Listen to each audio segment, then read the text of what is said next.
Hey everyone, so part 2 on the old Mazda Bounty fix up here.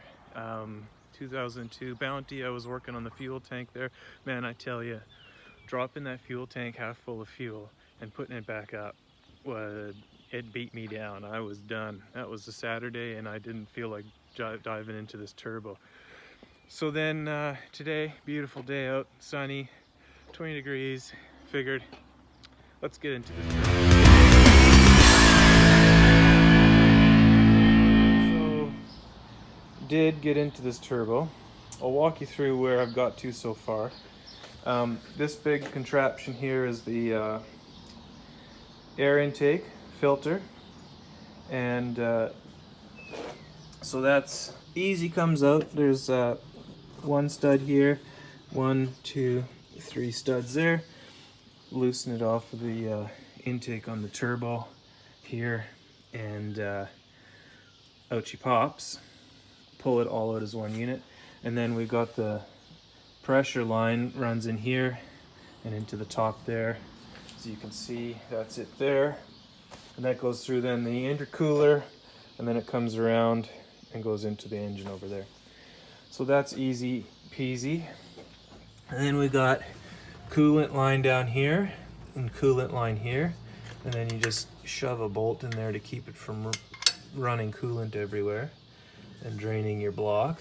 And you got to do, if you take the top off, it'll just keep squirting out here until the block drains down.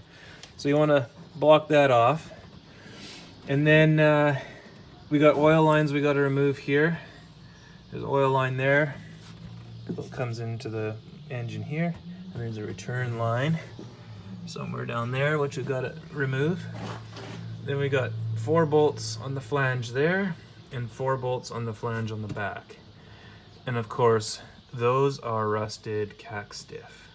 So I'm working on, I broke this one off already. The one down there comes in from the back side, so taking off the manifold, I'm going to drop off the flange there, pull this whole unit out so that I can get all those broken studs and rusted stuff switched over on the bench where I can work on them proper.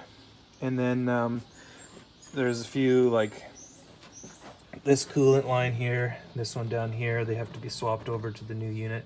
The oil lines have to be swapped over to the new unit. And then the new unit is like plug and play. It's exactly the same, and it's clocked and everything ready to go. It just needs to get bolted in.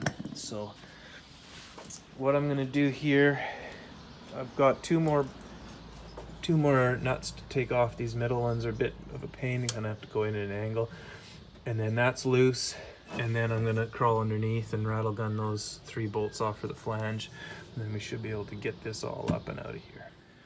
Well, got that turbo out of the ute, and I've got the squirt on these. I'm gonna let them marinate overnight.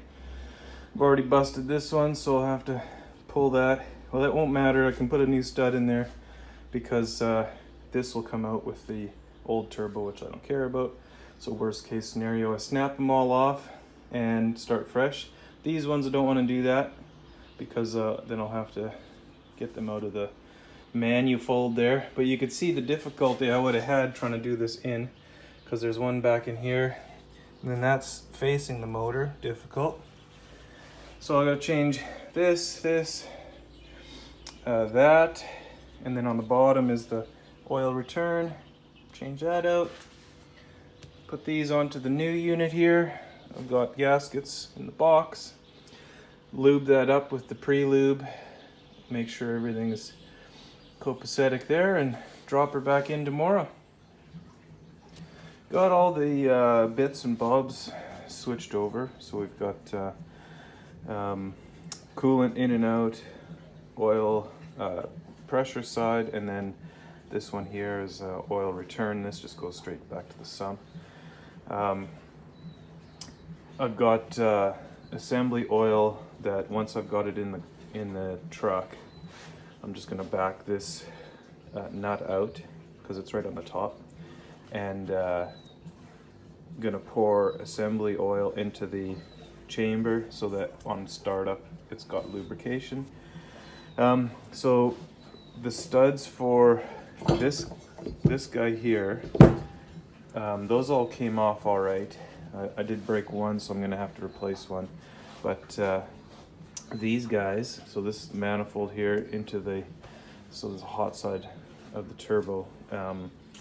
Man, these just are like tight, so I've had to actually cut them all apart. You can see, cut them up. So one stud is on this side here is pretty rough shape, so I'm gonna have to get that one out. This one I can touch up and that'll be fine. This one here goes with the unit, so I probably won't be able to get that one out. And then this one here, I finally popped this nut loose, so hopefully this stud is fine because it's in the manifold here.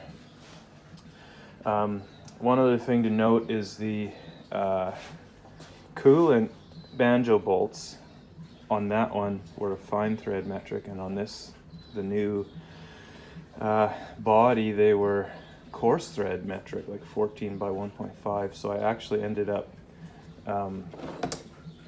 cutting different threads on those banjo bolts, because where am I going to find banjo bolts that size? And worked out great. There was enough meat on the bolts to tighten in there, and yeah, got it all back together. Had to replace this bolt, and then new stud on that one. Was able to clean up the old studs and use them in here. Found enough nuts to do everything I needed to do, which is good. A new nut on that one and a new bolt there. So that's all back together.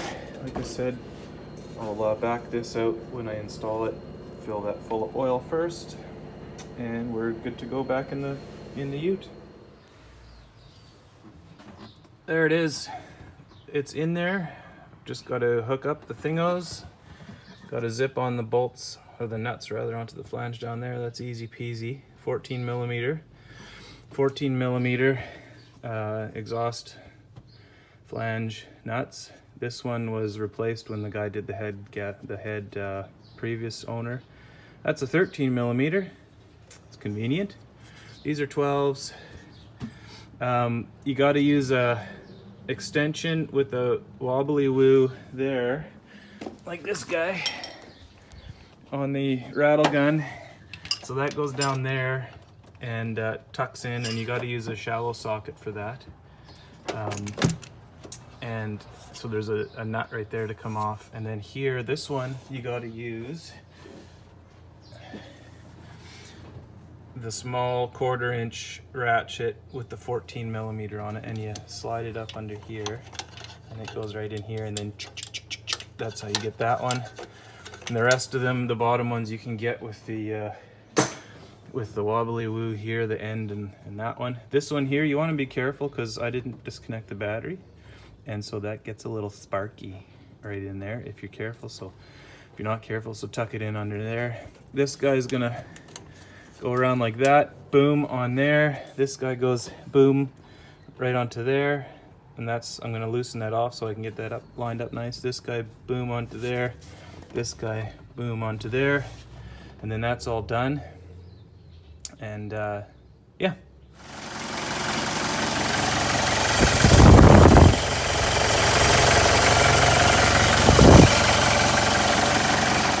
All finished up, runs great.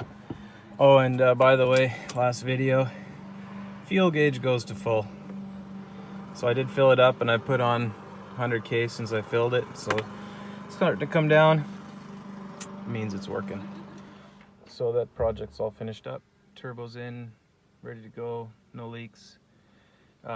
Inspected the old turbo, and the intake compressor wheel was quite worn down on the edges, so hopefully we got a little bit more power out of this new one.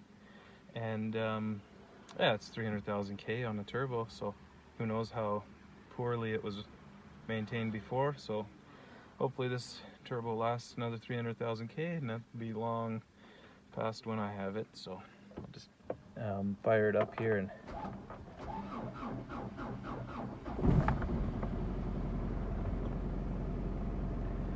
So she's good to go.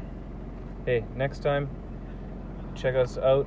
Next little project I've got some work on my Murano to do, a bushing that I haven't been able to find any details online of how to change it, so you're gonna go on the journey with me. I've got a new one sourced out of Australia. So look for that video coming, and then we'll be back to the bikes and the Rambler.